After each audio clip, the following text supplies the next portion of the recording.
Hi, everyone. Welcome to Module 9. In this unit, we will talk about delivering your speech. We'll touch on verbal and nonverbal delivery skills, how to give an effective speech in terms of how you are speaking and standing, not so much about the design of the speech, but the actual process of speaking. And then those methods of delivery. What are the different ways that you can speak? What purposes do they serve? And when do you know how to use that method? This unit's particularly important because you're going to encounter these different types of speeches in your career, but also in your personal life. So make sure to think about this as we go through here and try to decide, when have I heard a speech like that? Or when might I hear a speech like that? First, we'll talk about those different methods of delivery. An effective delivery is characterized by naturalness, enthusiasm, confidence, and relationship with the audience. So, those are a big deal, right? These aren't just going to happen kind of out of the blue. You have to be intentional in accomplishing these things. So, strive for naturalness. It's important to come off as a genuine and organic person. You don't want to sound like a robot. If you need an example, listen to Mark Zuckerberg testify before the Senate. He is verbally and non-verbally very rigid and robotic, and it's kind of alarming and it's distracting as a listener. Show enthusiasm. This is particularly important because we're online and you need to exaggerate your enthusiasm so that it reaches those who are watching you on the other side of the screen. Project a sense of confidence. You, when you're giving the speech, are the expert in the room. You command their attention, and you're responsible for providing them with good, factual, entertaining information. And one way that you can do this is to engage directly with them. You are not an island, right? You're speaking to an audience. And if we were there in person, you would be able to speak to each other, right? You could ask questions. You could ask the audience to raise their hand if this has ever happened to them, kind of thing. And when you're speaking online and it's just you in front of the screen, that can be kind of hard to do. But what you can do is give them information that's relatable and say things like, I care about our Texas Tech community. I care about my fellow Red Raiders, right? They're not there with you, but they are still going to be able to connect with that sentiment. There are 4 basic methods of delivery. You can speak from a manuscript, from memory, impromptu, or extemporaneously, which is what we're supposed to aim to do in this class, even though you may attempt some of the other ones. Manuscript means that you're reading a speech verbatim. The problems with this is that it restricts your ability to do some kind of nonverbal connections like making eye contact and body movement, but it may also limit your vocal expressiveness. When we read something, we don't speak the same way as if we're speaking extemporaneously. And then again, it can be monotonous and boring. You don't have the opportunity to improvise or to add on something, maybe like an inside joke with the audience if something happened while you were coming on stage, or if you're speaking in succession, maybe somebody spoke before you and you can allude to their speech, right? The manuscript doesn't allow for that. It does have its benefits, though.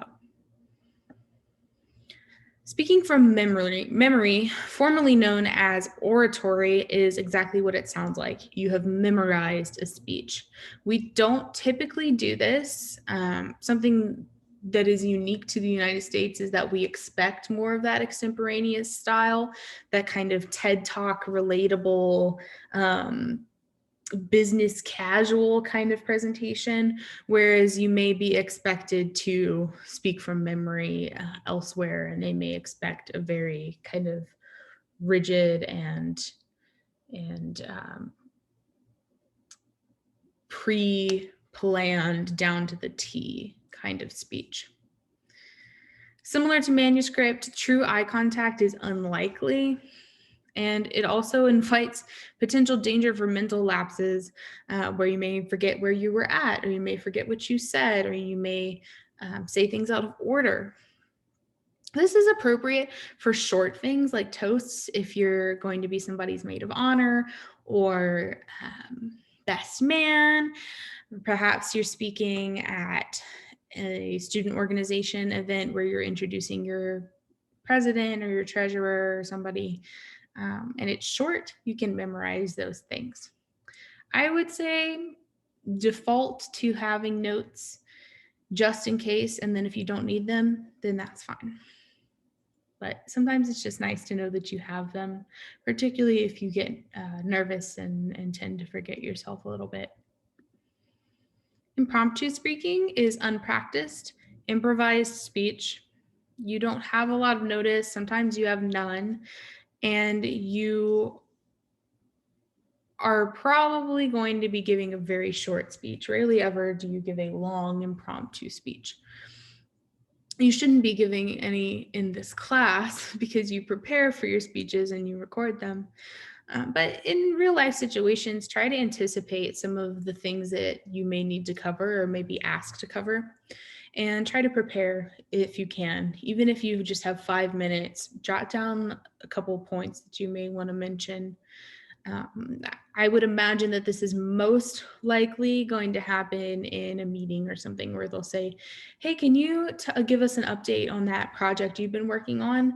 And maybe you didn't prepare an update, but everybody goes and grabs a coffee. You've got 3 minutes before they come back and the meeting keeps going. Sit there, jot some stuff down, breathe, you'll be fine. Finally, extemporaneous, that's the style that we strive for in this course. This is the way that most speeches are delivered. They're prepared, they're practiced, but you still have notes, right? We have you make an outline, you can use note cards when you speak. This helps you with the kind of lack of flexibility that you have with the other methods. You can adapt, you can add in or change or remove things as you go. But there's still the potential that you may forget where you're at, which is why you need to use your note cards and why I encourage you to prepare notes well. Just another tiny piece on that as well. It's very obvious when you're just reading a speech. People will still do that in this course. Some of you did that for your introductory speeches. The reason that you are expected to speak extemporaneously is because you have prepared, and because that's the kind of speech that you're most likely to give in your career. But also because I want you to be able to write effectively for the ear and not just write something really well on a piece of paper and read it to us. If you think back to module 8, when you're writing for the ear, it's different than when you're writing for publication. So it's just something to keep in mind, right? It's very obvious when you're just reading from a transcript, not only because of your verbal delivery, but because of the content that's there. Write to speak, not write to read in this case. Speaking of your voice, let's talk about your voice and delivery. Volume is the loudness of a speaker's voice. This is the most obvious vocal element because if you can't hear someone, then you miss all of the other vocal elements. And if they're too loud, it's distracting, right? So just remember to use proper speech volume. You'll have to speak up a little bit. You're trying to get the mic to pick you up, and then make sure that you adjust as needed. So if you are in front of your computer and you're pacing back and forth while you talk, it may be particularly loud over here if you're closer to the microphone, and quiet over here because you're further from the microphone. So just be aware of those things. Typically, what I hear people do most often is they'll trail off at the end of their speeches in volume. So they'll speak normally and then they'll kind of lower their voice at the end. And so you lose them a little bit and it makes it hard to hear. So just be conscious of that, and that is a really common habit that people have.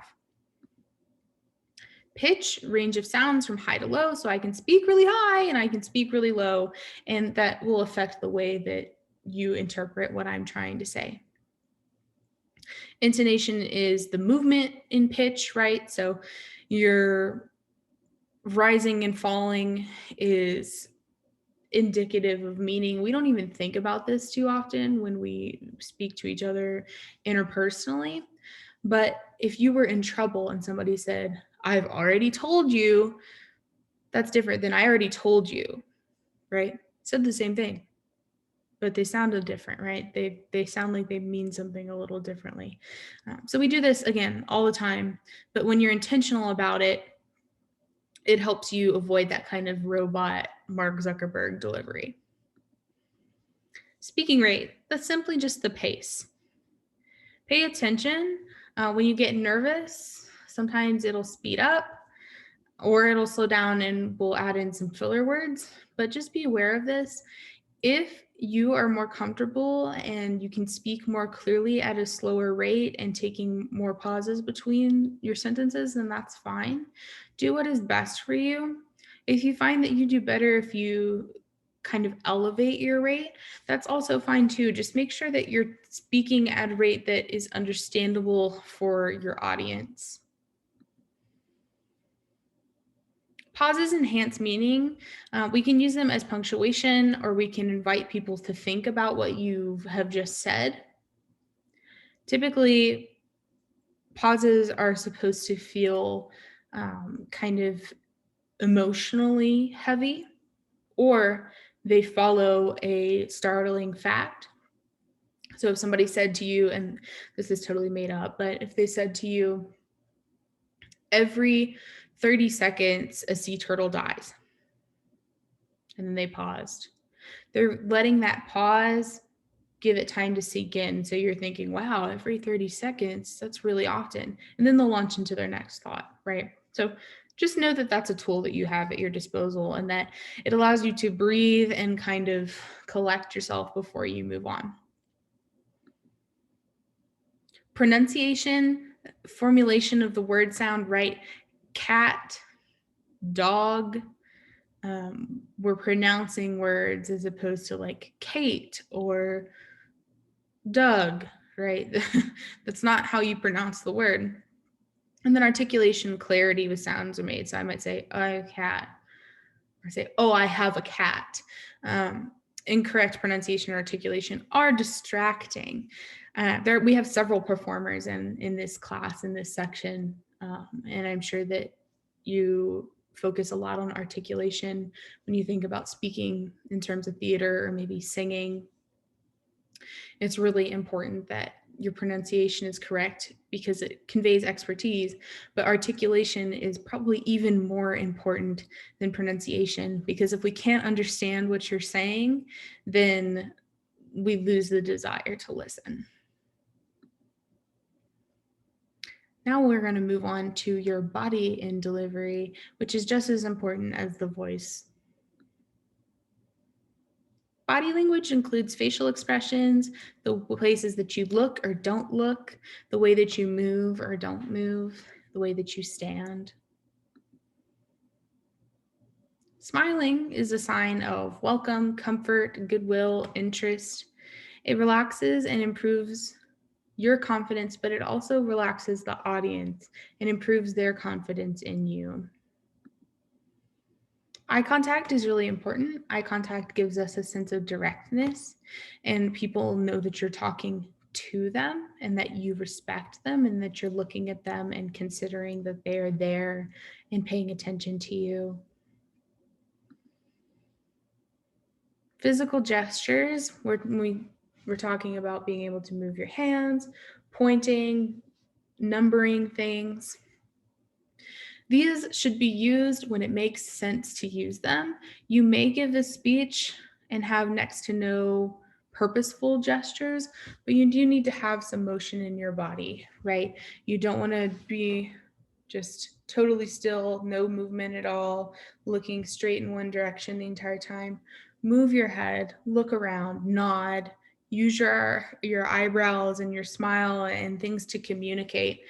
And this adds to that kind of naturalness of your delivery, but it will also increase your confidence too, because you'll feel more in control of your presentation. Nonverbal immediacy is the perceived physical and psychological closeness. If I have my arms crossed like this, I have limited nonverbal immediacy. I'm not as approachable as if I were to have my arms open like this, or maybe I'm waving at you. In terms of what this does for the audience, It makes them feel like they belong there and that they're welcome and that you want them to be listening to you. And then they're likely to pay more attention and learn more from your speech. Attire, we know that this is important. When in doubt, if you're not sure if something's appropriate or not, it probably isn't. And of course, it's a little different because we're in an online course. And so for some of you, we'll only see maybe like pants pockets up. You may not even have shoes on. But just be aware, you know what business casual is. If you don't, ask. I would just say, when in doubt, go with something that you know to be safe and that you've worn before. Practice. I feel like I say this in every unit, but practice, practice, practice. Practice makes for better speech delivery and also writing wise, right? Practice your speech, go through it, improve it, polish it, practice it again. We're talking about delivery in particular. You want to have a sense of what you cover every time and how long it takes you to cover that. So time it when you're speaking the way that you plan to speak when you give your speech. So don't go through your note cards and say flip, flip, if that's not the speed that you're reading at when you actually give the speech. That is it for Module 9.